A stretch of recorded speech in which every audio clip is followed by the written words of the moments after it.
ini ialah ada satu perkara di mana saya ada tulis surat kepada Dr. S. Subramaniam tentang kes doktor-doktor yang didakwa oleh Dr. Roslan Saidin bersikap resis ke atas pesakit Melayu. Semua pun beliau tidak membuktikan dengan nama dan hanya membuat aduan selepas mesyuarat Dewan Undangan Negeri bila didesak oleh Dr. Afif. Dan pada masa yang sama kita meminta bahawa satu siasatan penuh diadakan ke atas dakwaan serius ini. Dan hari ini kita ada respons daripada Menteri Kesihatan yang nampaknya nak bermain politik dalam perkara ini. Ini amat dikesali kerana beliau adalah seorang doktor, tapi dia bersikap macam bukan seorang doktor. Dan ini amat dikesali. Dan saya kenali dia sebagai seorang pakar kulit, tapi nampaknya dia nak jadi pakar politik yang suka putar belit lah. So lebih pakar putar belit. Dan ini amat dikesali kerana selama ini saya anggap dia seorang pakar doktor yang baik, tapi nampak sekarang dia sudah tak baik lah. Dan dalam aspek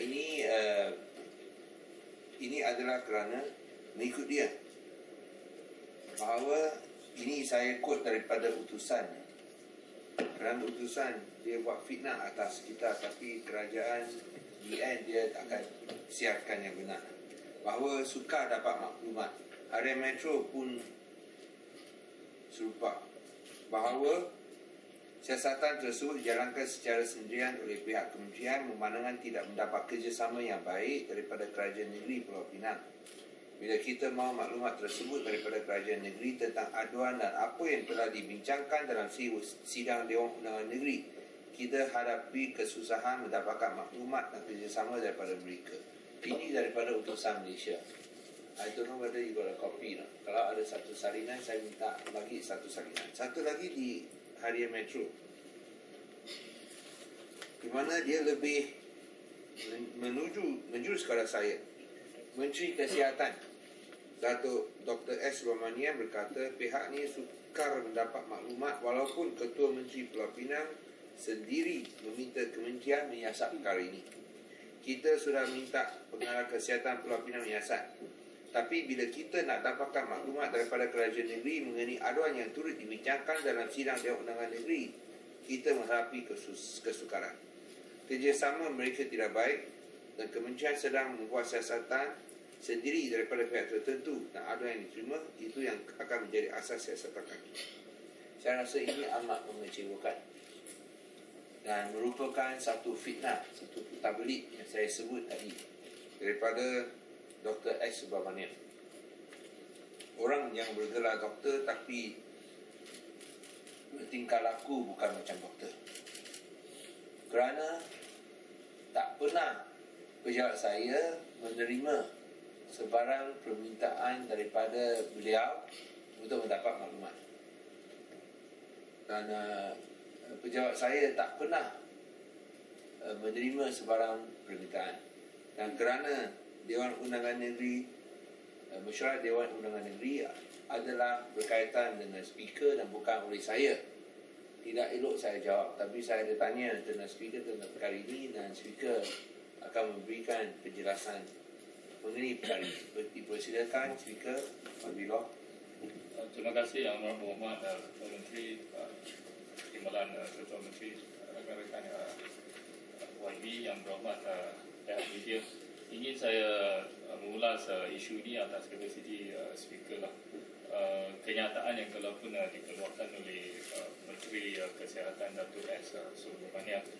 Untuk saya rasa kenyataan itu adalah satu kenyataan yang tidak sihat lah. Walaupun dia Menteri Kesihatan, tetapi kenyataan yang tidak sihat yang perlu dirawatkan. Ada unsur misleading yang cukup serius. Satu, setakat hari ini setelah saya semak dengan kesemua pegawai di bawah unit DUN Negeri Pulau Pinang, Dewan Undangan Negeri, ke semua pegawai. Tidak pernah ada seorang pun yang daripada Kementerian Kesihatan yang pernah buat panggilan telefon ataupun surat menyurat untuk maksud dapatkan sebarang maklumat yang bersabit dengan isu ini. So saya nak jelas di sini, tidak pernah ada seorang pun melalui telefon ataupun melalui surat ingin nak minta maklumat yang bersabit dengan kes ini. So saya rasa itu betul ucap oleh Yang Amat Berhormat. Saya rasa menteri ini juga ingin mainkan isu ini, dan itu adalah satu yang saya rasa tidak bertanggungjawab langsung lah. Padahal saya rasa Menteri Kesihatan ini tidak begitu erti prosedur diagnosis masalah pun. Dan kalau dia tidak pun erti prosedur diagnosis, saya rasa kita kurang yakin bahawa dia boleh rawat isu ini. So sedikit ulasan daripada saya sebagai capacity speaker. Sekian. Okey, Dr. Abdul Yazim. Bismillahirrahmanirrahim. Assalamualaikum warahmatullahi wabarakatuh. Selamat tengah hari. Merujuk pada isu yang dibangkitkan 2-3 minggu ini. Pertamanya, untuk makluman semua, ini ada mengenai tuduhan berat yang diberikan oleh Yang Berhormat Pinang Tunggal terhadap doktor perubatan yang berkhidmat di Hospital Kerajaan, doktor yang dilantik oleh Kementerian Kesihatan Malaysia di hospital di Kepala Batas dan Seberang Jaya. Dan benda ini telah dibangkitkan dalam Dewan Undangan Negeri. Kalau kita lihat dari awal, hanya Yang Amat Berhormat Ketua Menteri dan juga di pihak saya sendiri, maknanya di peringkat kerajaan negeri, yang mana kita mendesak satu siasatan dijalankan. Seperti dalam Dewan, kita minta dikemukakan bukti oleh Yang Berhormat Pinang Tunggal, tapi tidak berlaku. Kemudiannya Yang Amat Berhormat Ketua Menteri membuat satu surat dihantar kepada Menteri Kesihatan, minta satu siasatan dijalankan. Tidak ada nampak kesungguhan langsung daripada Menteri Kesihatan untuk menyiasat tuduhan daripada Pinang Tunggal. Sebab itu kerajaan negeri mendesak. Dan bila kerajaan negeri mendesak dan saya dimaklumkan oleh Jabatan Kesihatan Negeri bahawa Yang Berhormat Roslan hanya meletakkan laporan atau submit laporan pada 22 hari bulan, iaitu Isnin lepas. Selepas saya mendesak beliau untuk minta maaf pada semua doktor kerana sehingga 22 hari bulan tidak ada langsung bukti dikemukakan. Jadi 22 hari bulan sahaja YB Roslan hantar laporan, dan daripada JKN terus dihantar ke Kementerian Kesihatan. Jadi saya tidak faham kenapa menteri boleh keluar kenyataan bahawa kerajaan negeri tidak membantu dan tidak ingin bekerjasama. Kerana kesungguhan itu patutnya datang daripada kementerian sendiri, daripada menteri sendiri. Kerana doktor-doktor ini dilantik oleh kementerian. Bidang kuasa, bidang perubatan ini melibatkan kuasa pusat, melibatkan kuasa menteri. Kalau menteri tak faham tu susah. Itu saja yang kita minta pada menteri. Sebab itu kerajaan negeri desak. Sebab saya sebut banyak kali, tugas saya sebagai Esko Kesihatan adalah untuk memastikan rakyat Pulau Pinang dapat perkhidmatan kesihatan yang terbaik, sama ada daripada kerajaan maupun swasta. Jadi apa-apa perkara yang dibangkitkan melibatkan negeri Pulau Pinang, sebab itu kita desak kementerian. Kalau kata bidang kuasa itu di bawah bidang kuasa negeri, lama dah kita buat siasatan. Tapi masalahnya ini adalah bidang kuasa kementerian pusat. Jadi kalau menteri tak faham ni, atau menteri mungkin takut sebab melibatkan ahli UMNO, melibatkan pimpinan UMNO, delegate to your deputy minister. But don't put this kind of misleading statement just because you want to retain your political position. So itu yang kita kesal sekali dengan kenyataan yang dikeluarkan oleh Menteri Kesihatan, yang sepatutnya melihat ini sebagai satu aduan atau komplain terhadap kementerian yang dijaga oleh beliau, kaki tangan yang dilantik oleh kementerian beliau. Jadi saya harap perkara ini akan dilihat oleh Datuk Subra dan juga Timbalan Menteri Kesihatan dengan lebih mendalam lagi, dan kita nak jawapan kerana ini melibatkan kepentingan awam. Itu saja. Any questions?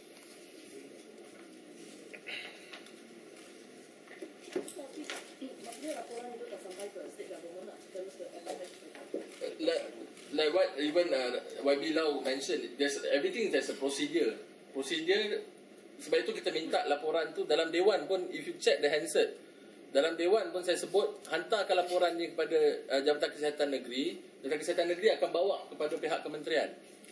Sebab it's not under the jurisdiction of the Esko Kesihatan in the state. It's under the federal control. So kalau minister tak boleh nak dapat maklumat seperti yang dia nak, mana dia, he doesn't have control of his own ministry. Tentulah kalau dia nak dapat apa-apa bantuan daripada kerajaan negeri, kita sedia berikan kerjasama. Saya rasa Dr. Afif tak pernah sekalipun terima sebarang permintaan. Tapi kalau dia Dr. Afif ada terima sebarang permintaan, dia akan segera memberikan kerjasama. Beliau tak pernah sekalipun menerima sebarang pertanyaan ataupun permintaan daripada pihak menteri ataupun daripada Kementerian Kesihatan. Apa yang dia dapat sebaliknya ialah bila beliau tanya itu pengarah kesihatan Pulau Pinang, tak pernah terima aduan. Hanya pada saat-saat terakhir saja, selepas mesyuarat akhir, selepas mesyuarat DUN habis, tak pernah terima sebarang laporan. So saya rasa itu adalah sesuatu yang dipolitikkan dengan sengaja oleh pihak yang tidak bertanggungjawab. Tapi kita mahu satu siasatan supaya kita dapat tahu kebenaran. Saya rasa itu yang penting. Tapi jangan salahkan kerajaan negeri, kerana kerajaan negeri tidak pernah menerima sebarang pertanyaan ataupun permintaan. Dan sebaliknya kita nak berikan jawapannya, kalau ada permintaan kita tak ada masalah. Tapi jangan fitnah, kerana ini sesuatu yang tidak benar sekali. Kita tak pernah diminta, tak pernah diterima sebarang surat. Sebaliknya pula kita dipersalahkan tak mahu berikan kerjasama. Dan saya rasa itu memang tidak adil, baik daripada speaker ataupun daripada pihak kerajaan. Okey, ada apa soalan lagi?